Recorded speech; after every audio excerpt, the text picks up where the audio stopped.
सारी सृष्टि के रचनहार,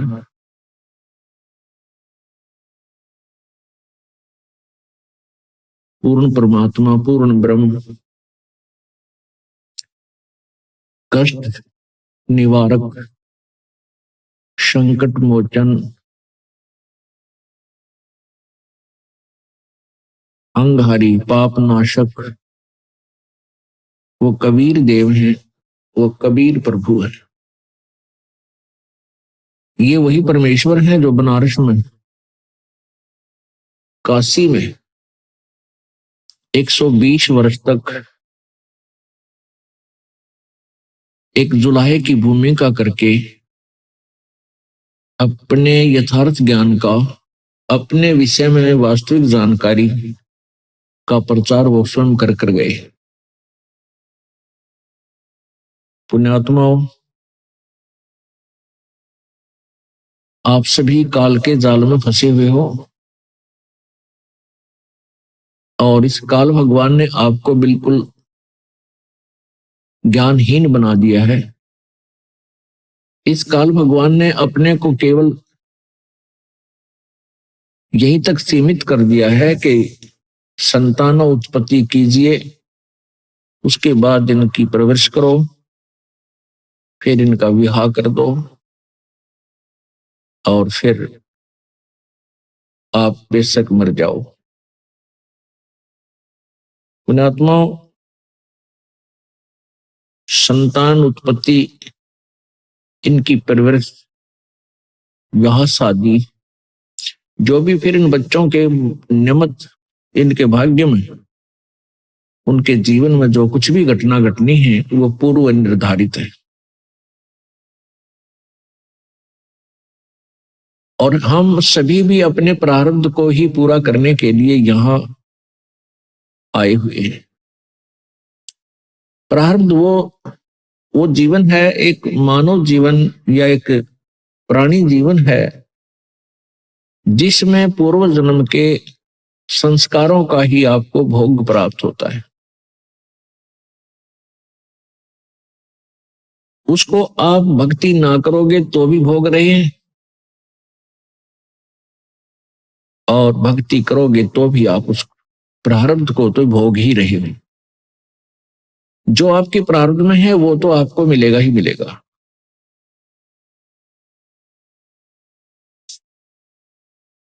उसको नहीं कोई रोक सकता, जो पूर्व निर्धारित प्रभु के द्वारा किया गया है।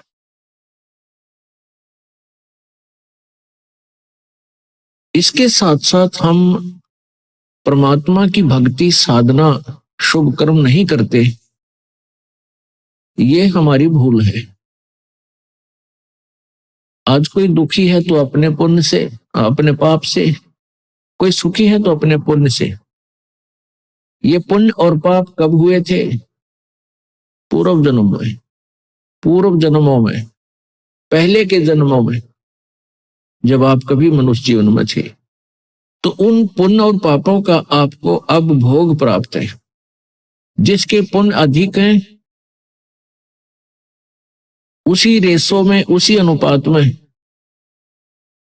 उसके पुण्य अधिक प्रारब्ध में प्रवेश कर दिए गए, मिला दिए गए। जिनके पाप अधिक हैं उनके पाप इस प्रारब्ध में अधिक मिला दिए गए हैं।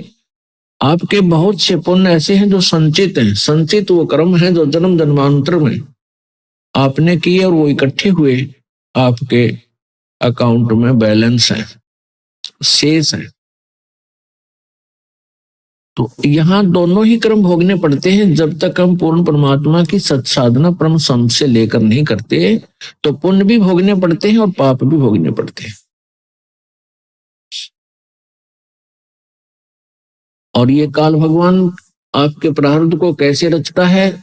आपके पुण्यों का एवरेज ले लेता है, रेशो लेता है, पापों की भी रेशो लेता है। दोनों को मिलाकर के आपका जीवन निर्धारित हो जाता है। जिनके पाप घने हैं वो दुखी घने, जिनके पुण्य अधिक हैं वो आज सुखी नजर आते हैं। उनके पास कार, कोठियां, संपत्ति, संतान अच्छी है। पुण्यात्माओं, ये प्रारब्ध तो प्रत्येक प्राणी भोग ही जाता है, चाहे वो परमात्मा का नाम बिल्कुल भूल कर भी नहीं लेता। और ये भी कहते हैं कि हम भगवान को नहीं मानते, परमात्मा कहीं नहीं है, क्योंकि वो नास्तिक हो चुके हैं। नास्तिक वो प्राणी होते हैं जो जिनको कोई बचपन से ही ठीक मार्गदर्शन यानी आस्तिक परिवार नहीं मिलता, या कोई साधु संत उनको नहीं मिलते। जो बिल्कुल नास्तिक हैं, शराब पीते हैं, मांस खाते हैं, बकवाद गढ़ते हैं, और वो आजीवन सुखी नजर आते हैं, जो यहाँ का हम सुख मानते हैं, और मर भी आसानी से जाते हैं, उनकी मृत्यु भी विशेष कष्टदायक नहीं होती। और कुछ ऐसे भक्त भी होते हैं जो भक्ति भी कर रहे हैं किसी ना किसी इष्ट देव की, और वो दुखी भी हैं और भक्ति भी कर रहे हैं। अब जो दुखी हैं वो भक्ति इसलिए करते हैं कि हम सुखी हो जाएं, वो उनकी मजबूरी है, और लेकिन वो सुखी भी नहीं होती और दुखी भी होते रहते हैं, और फिर उनकी दुर्गति से मृत्यु भी होती है। ये उसका प्रारब्ध था। अब यहां समस्या आ जाती है कि जो व्यक्ति कॉमन होते हैं, न्यूट्रल होते हैं, वो ये कहते हैं भी उस व्यक्ति ने कभी भक्ति नहीं की, ना अच्छे काम किए,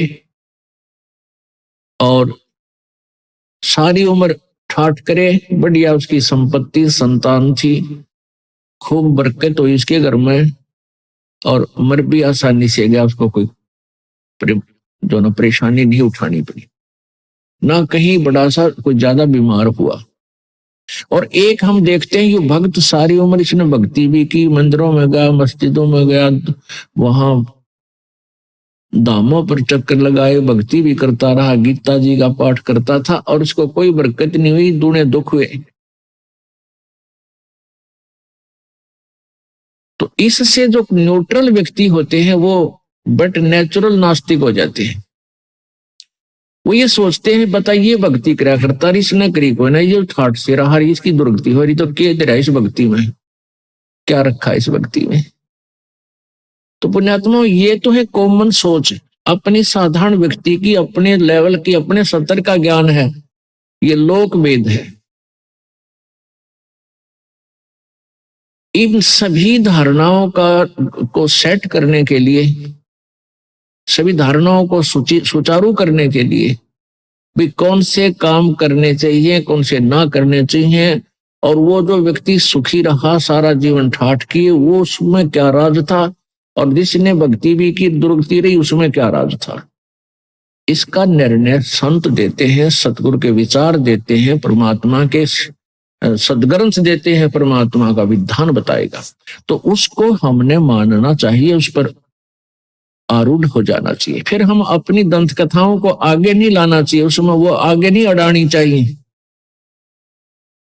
तो जब हमें पूर्ण ज्ञान होगा, तत्व ज्ञान हमें हो जाएगा, फिर ये सभी इस प्रकार की जो शंकाएं हैं ये मन में कभी नहीं उठेंगी।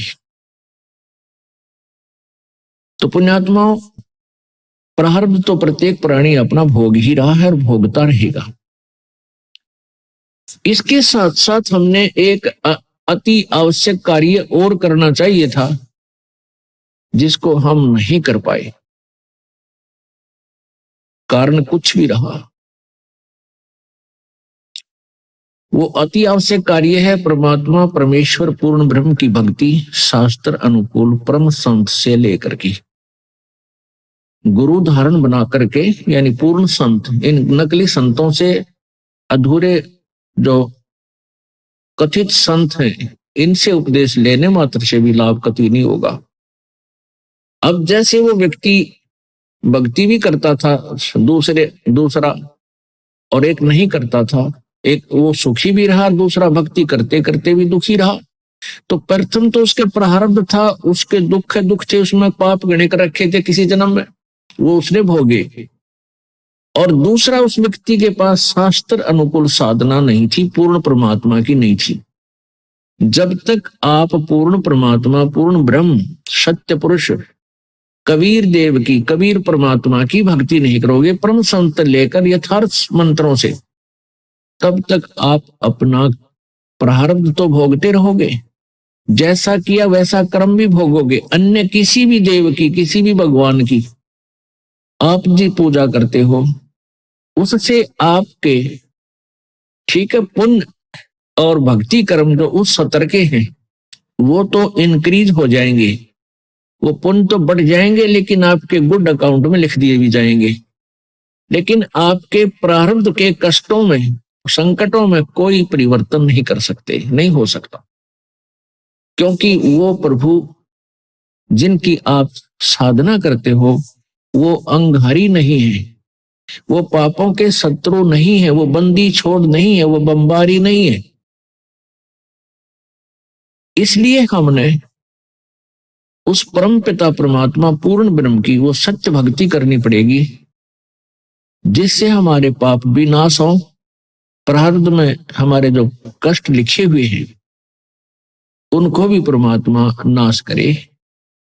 पुण्यात्माओं, परमात्मा की प्राप्ति भक्ति हम इसी उद्देश्य से करने लगते हैं कि प्रथम तो हम ये चाहते हैं कि भाई भगवान हमारा कल्याण करे, साधना भक्ति करने से हमारा कल्याण हो। कल्याण का क्या तात्पर्य है?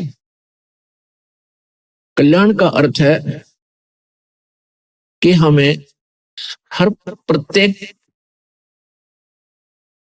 जैसे प्रत्येक दिशा में हम सुखी हों, ना कोई आपत्ति आवे, ना कोई कष्ट भोगना पड़े, और पूर्ण मोक्ष हो। कल्याण का अर्थ होता है कति छुटकारा हो जाए, हम बिल्कुल दुखों से दूर हो जाए, उसको कल्याण कहते हैं।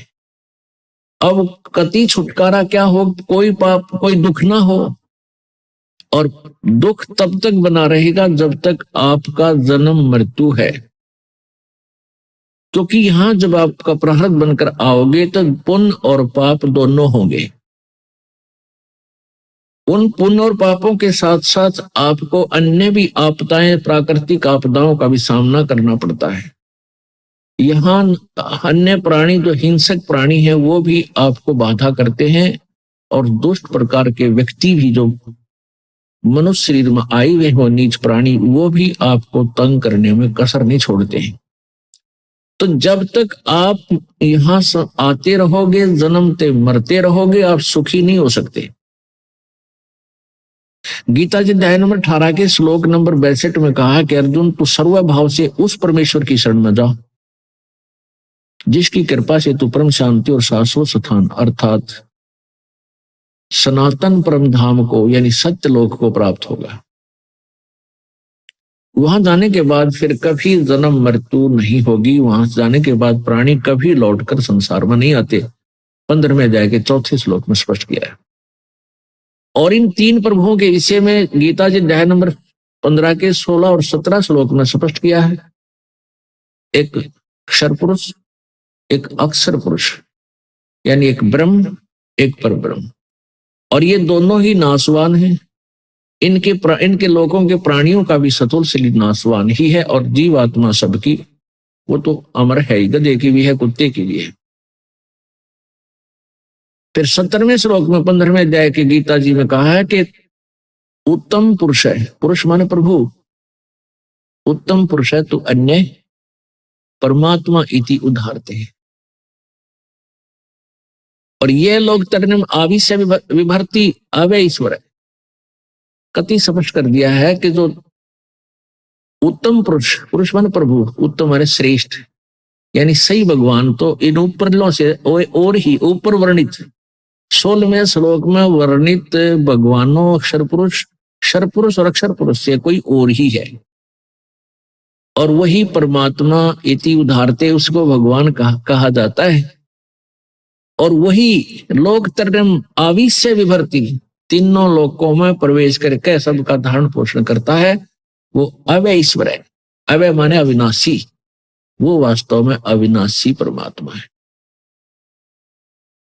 तो पुण्यात्मा, हमने उस परमात्मा की भक्ति करनी है। उसकी भक्ति करने से हम पाप, जो हमारे प्रारब्ध में दुख है, उनसे भी छुटकारा होगा। हमारे जो प्रारब्ध में दुख हैं उनसे भी हमारा छुटकारा होगा, क्योंकि मासा घटे न चल बध वेद न लिखे जो लेख, सच्चा सतगुरु मेट करे ऊपर मारे मेखे। कहते हैं मासा घटे न चल बध वेद न लिखे जो लेख,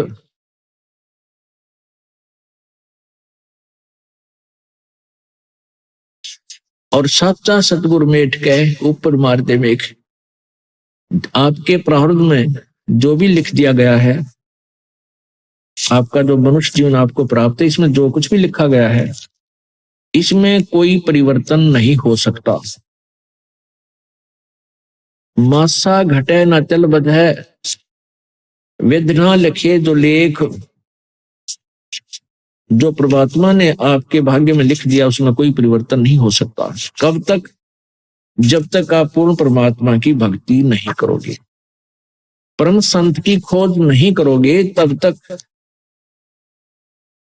आपका प्रारब्ध का दुख, आपका संकट निवारण नहीं हो सकता। उसके लिए आपने संत की खोज करनी पड़ेगी, परम संत की। जुड़े रहने के लिए हमारे YouTube चैनल को सब्सक्राइब करें और नई वीडियो की नोटिफिकेशन के लिए बेल आइकॉन को दबाएं। अगर आप ये वीडियो Facebook पर देख रहे हैं तो लाइक जरूर करें और ज्यादा से ज्यादा शेयर करें। धन्यवाद।